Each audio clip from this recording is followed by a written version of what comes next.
Hello guys, welcome to my humble shed. It may not look like it, but it's very sterile and it's a very good place to assemble my almost brand new Dodge Magnum 318. I wasn't planning on filming this, but I figured maybe someone will acquire some knowledge from this. Last year we went on a trip with my father and brother, and it appeared after some time that the engine had only 2.5 liters of oil in it, which isn't much if you are going flat out on the roundabout on a hill, which this is what my father did. He was first time driving my van. My engine, it's currently outside of the workshop, totally rusted and seized. So I acquired in quite a good money the Jeep 5.2 Cherokee engine, which wasn't open any time in the past. So I bought it strictly with intention of rebuilding it, which it appeared it's not so good condition, because all the bearings, all the rod bearings were grinded to the copper. I sent the block and as many parts I could to my friend who has a machine shop. He did an overbore. The pistons are bigger, first size bigger. The bearings on the camshaft are nominal. The bearings on the crankshaft are also +1.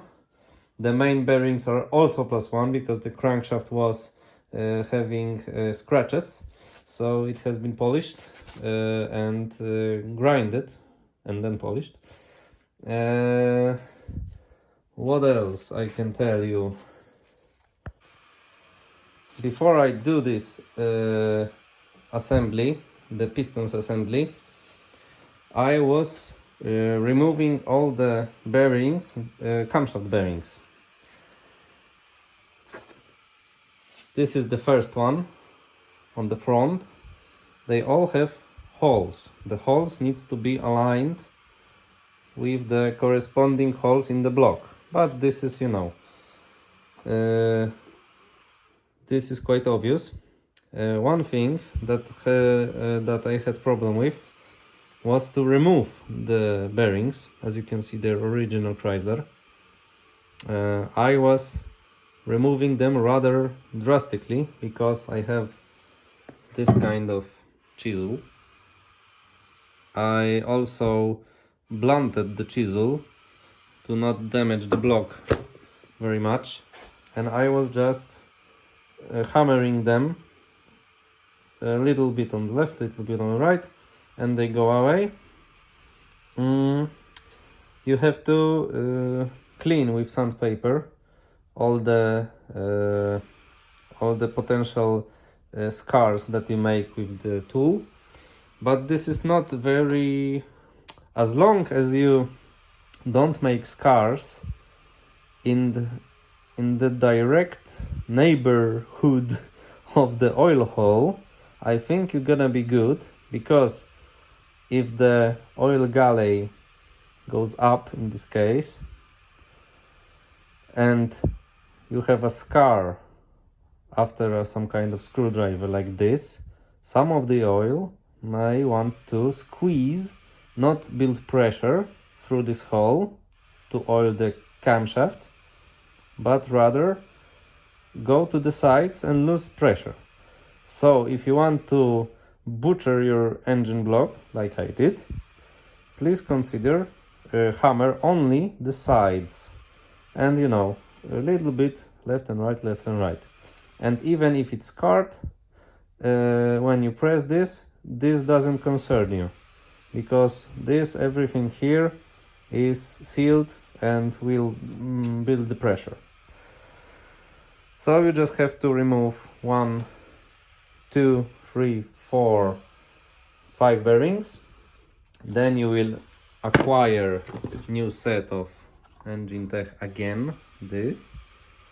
As I was researching, all these are always nominal size. There is no oversize for this. So there we are. Now it comes the fun part, because they came assembled. Let me show you this one.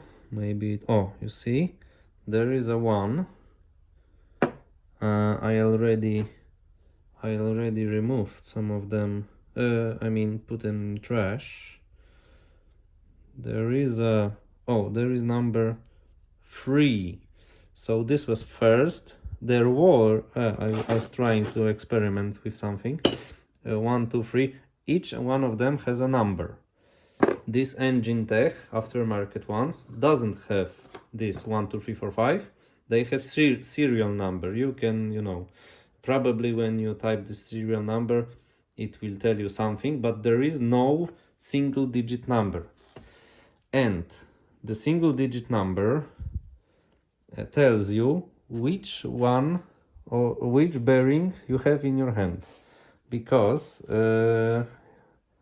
those are not the same diameter. Each of these holes in the block gets, with every step, gets a little bit smaller, and the inside diameter also gets a little bit smaller with every step, because those camshaft, not bearings, but this camshaft element, the round one, is getting thinner, because you won't be able to you would not be able to slide the camshaft into the engine. So you need to pay attention which bearing you're installing in which hole. And now here comes the fun part. That's the main reason I decided to record this video with my fluent English, because yesterday, when I was not pressing the bearings, I was hammering them. I asked my friend to make me this tool, which is the tool that fits over those bearings. This is 5mm element that stops on the edge, and this is the 10mm sleeve that fits all the bearings. The first one is obviously tightest. No, sorry. The first will be the most loose on the tool, because it's the biggest. But I was just using paper tape, and paper masking tape was placed here on this edge, also protecting the new finish inside, not to scar it with just raw steel. So this tool, because universal case, there is a universal tool for this, is the whole case for lots of money, and I don't need it, because I only need to make this one camshaft. So my friend made it on his lathe. You have this, and you have some metal pipe that goes inside, and you just you just put it inside in every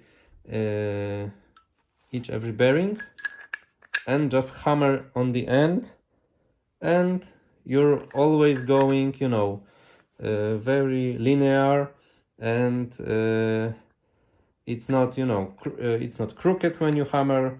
Everything is more or less perfectly assembled. I left the end one, because the end one is quite a bit smaller. I have another tool for that. to hammer it from behind. I already started. You see it's quite a bit smaller. So I started with 4, then 3, then 2, and then the first. The trick is, this tool is two-part. So I was using my fingers. I was taking the bearing and just, you know, place it like this, twist it, and try to force it only with my fingers to stay on place. Set the hole position, and if it you can just press with your fingers, and it has a little edge here, so it should just, you know, for the time being it will stay there. And then if it's there, you take this tool, the front, that's why it's so small. You place it like this bearing, like this, and then twist it, take it inside, then carefully place the pipe through, and, you know, just make some pressure not to, you know, disassemble this tool before you start hammering. And then you just pound with the hammer, and the edge is very small, so because the block is designed that way that the face of the bearing is flush with the block when you hammer it from this side.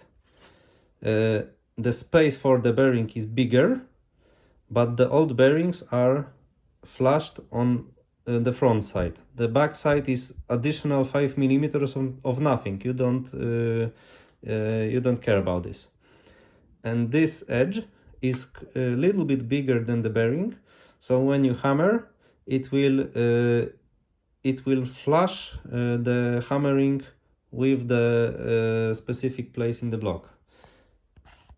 When I hammered 4 of them, and the fifth is not, it's additional 1.5 centimeters to hammer it more, but even if it's not engaged, as I placed my camshaft, you see it's not in place right now. Let me put it, let me start squeezing it on place.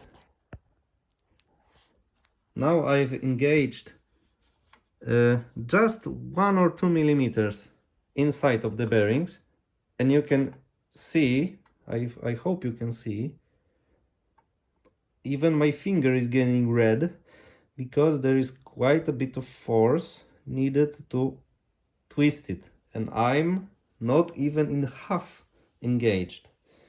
If I force this to go all the way and hammer this bearing, you see this bearing isn't even engaged now. If I hammer this bearing in just a moment on its place, and I will engage the camshaft on the 5th bearing, I think I won't be able to twist it. And now I was doing my research, asked my colleagues who are engine specialists, and they told me that it's, first of all, it's typical for this kind of bearing, not the 2/2 bearing that you press with your finger, but this kind of bearing that you need to hammer or press. It doesn't matter really if you hammer or press it, they will get a little bit teeny tiny deformed. They will try to, you know, they will lose the dimension that they have. If I take this bearing new from the box, it will slide no problem on the camshaft. But as soon as I start to force it to get to sit properly in the block, it will start to, I don't know, squeeze or make some kind of indentation, not aggressive indentation, just a little bit of losing its geometry. So now a typical thing to do that I didn't know is to take that, either go with the block and give them the box of new bearings and tell the shop to install them, along with the camshaft, for them to measure everything, because probably you will need to cut the length like you cut the length of the crankshaft when your engine is overheated or broken or something. You have to do this job even with when you're pressing the bearings, because they lost geometry. I will not do this. Oh, you can see now, just a little out of topic. I can turn the crankshaft freely with my hand, and here if it's not for the sprocket, I would not be able to twist it. So now, after lots of research yesterday, I've decided the best solution for me is not to take this block to the shop, to the machine shop, but to do it myself. And as I researched it, it's a common practice. You just have to take angle grinder, make a groove 45 degrees, just a normal groove, here and here and here and here and here, and just take this old camshaft, which I'll be never using, put it in here, apply lots of lubrication, and just start twisting it. Twisting, turning around and pushing until it's moving like this. I will be just grinding those bearings, because in opposition of the rod bearings, the camshaft bearings, those are full one-piece metal bearing. There is no layers, there is no like in the instance of the rod bearings, there is no copper or 3 metal or something. This is only one piece. So I will be just grinding nanometers of it, and then clean it to make it as shiny and flat as possible with just a Scotch Brite. So that's my today's problem. Let's get started. Unfortunately, I have already assembled the crankshaft, so let's get to it. I will place the engine upside down again to have this oil valley pointing down, to be easier to clean.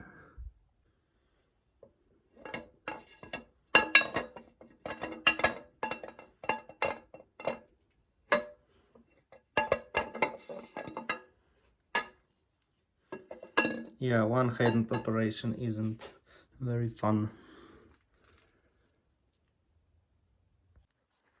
This is as far I placed it without any force. This is practically nothing, and it's already very hard to turn. So now I will place the sprocket here and lubricating and twisting. Let's see how it goes.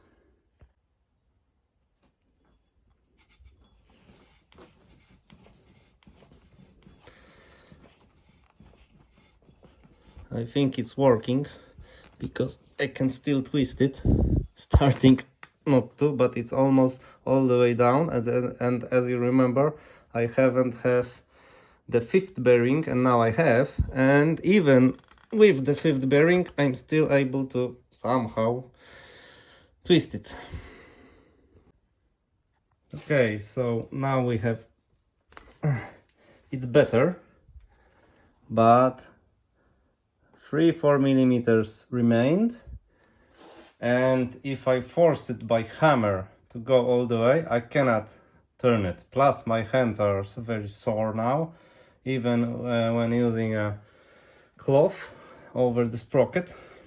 Plus the engine is quite sharp and there is not much room. So now I will use this yellow tool. You can use also the red tool or the green tool or the turquoise tool. Doesn't matter. I would recommend putting in on low gear. This is only a drill, it is not impact or anything, and I will try to I will back it off a little, and I don't want to put any unnecessary force to screw this on. I just want the cam to turn, and we'll see how it goes. And it goes quite well. I have to back it up, back it off quite a bit. I am not pushing, it's going by itself inside. Just as I thought, as soon as you release the trigger and let the friction will stop you. Also, I set up this drill to not to drill, but to okay, not on drill mode. I set it on max clutch mode, like you going through a drywall, because this yellow company can break your wrist off, because as long as you hold the trigger, the yellow tool doesn't ask any questions, it just goes. So better to have a clicking clutch. Yeah, it's going. Not as fast as I would imagine, but thank God I don't have to do this more by hand. Just need a little bit more lubrication, just ordinary engine oil or gear oil, doesn't matter. Here and there, but also from the behind, maybe it will. Okay.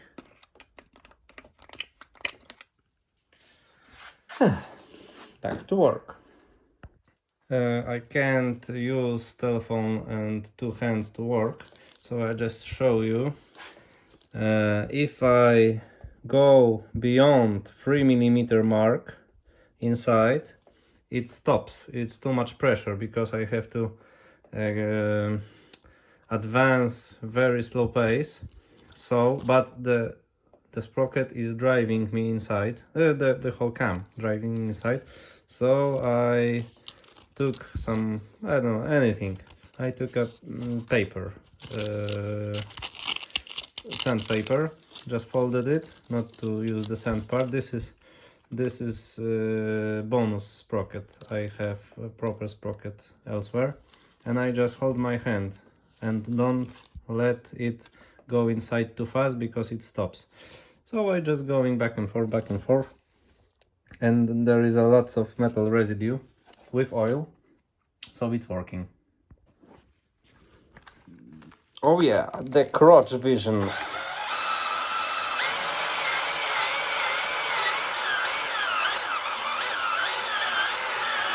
Yeah, it's getting harder the further I push it. Okay, so after some time we are able to, you know, the oil is sticky, but I can tell you already that this is much more better. I can twist it. You know, it's harder because here you have big mass and the counterweights are helping or something, and this is not very pleasant to rotate, but I will show you in a second. how the bearings look like after this procedure. The problem, as I observed, was in the first one. You can see oil with metal mixing, and the problem was the first. As you can see here, this is the signs of the removal, but here you can see a mirror finish, also a little bit here on the next part. Probably during removal, no, some kind of debris must have been left on the sides, because the wear corresponds to my hammering with a chisel, so probably some teeny tiny piece of metal was left just under this bearing, thus creating high point. I was already grinding it with, I had a 240 sandpaper, and I just put it on the end of my finger and just make little, because I wasn't cleaning the whole surface. I was only cleaning the mirror island that appeared here.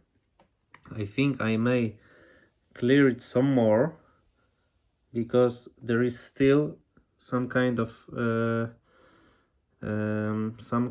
uneven turning when I go further.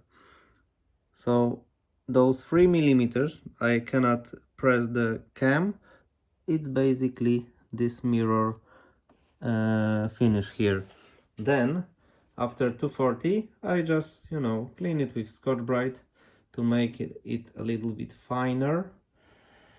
To be true, you should use 800 maybe, and make it, more than one time. I am just lazy, and this is not rocket science. This is 200 horsepower out of 5 liter, so any Honda VTEC will beat that. So this engine is basically like AK-47. It will last even if I put my drill through here, it will still work. And the amount of precision I am applying to this build is far beyond, I think, anything that the factory made. So I will not make a big fuss about it, but I like a bit of European touch to this build, so I will grind it some more and clean everything up and just place my proper cam, this one, not this one with cutting marks. As you can see, I've already put the proper cam. As you can see, the mirror is very